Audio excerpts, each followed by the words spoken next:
সাঁওতালপল্লীতে হামলা, অগ্নিসংযোগ ও লুটপাটের ঘটনার প্রতিবাদ এবং ৩ সাঁওতাল হত্যার বিচার সহ ৭ দফা দাবিতে গাইবান্ধার গোবিন্দগঞ্জে সাঁওতাল হত্যা দিবস পালিত হয়েছে। বৃহস্পতিবার নিহতদের স্মরণে উপজেলার বাগদা সাহেবগঞ্জ এলাকায় অস্থায়ী দেবীতে পুষ্পস্তবক অর্পণ, মোমবাতি প্রজ্বলন ও ১ মিনিট দাঁড়িয়ে নীরবতা পালন করা হয়। পরে সাঁওতালরা বাগদা ফার্ম থেকে একটি শোক মিছিল করেন। মিছিলটি কাটামোড় হয়ে সাহেবগঞ্জ মোড়ে গিয়ে শেষ হয়। পরে সাহেবগঞ্জ এলাকায় সমাবেশ করেন তারা। এতে সভাপতিত্ব করেন সাহেবগঞ্জ বাগদা ফার্ম ভূমি উদ্ধার সংগ্রাম কমিটির সভাপতি গণেশ মুর্মু।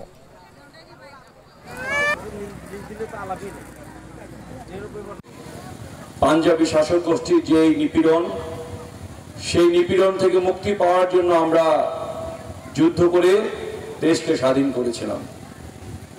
আমাদের মুক্তিযুদ্ধের অঙ্গীকার ছিল যে আমরা এমন একটা রাষ্ট্র তৈরি করব যে রাষ্ট্রে সাম্য, মানবিক মর্যাদা এবং সামাজিক ন্যায় বিচার প্রতিষ্ঠা হবে। গত ৫৪ বছর ধরে এই দেশে যারা ক্ষমতায় ছিলেন তারা এই যে ৩টা অঙ্গীকার ছিল, যে অঙ্গীকারকে পাওয়ার জন্য ৩০ লক্ষ মানুষ জীবন দিয়েছে। ধর্ম, বর্ণ, গোত্র নির্বিশেষে সকল মানুষ জীবন দিয়েছে। আজকের এই দিনটি সাঁওতালদের কালো রাত, যে রাতে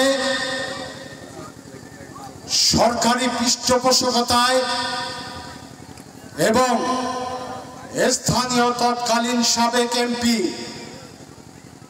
আবুল কালাম আজাদের সহযোগিতায় পুলিশ প্রশাসন, সুগার মিলের প্রশাসন দিয়ে আমাদের এই নিরীহ সাঁওতালপল্লীতে অগ্নিসংযোগ করে ৩ ভাইকে হত্যা করেছেন এবং ৩০-এর অধিক আহত হয়েছেন। তারা আজও কাতরাচ্ছেন।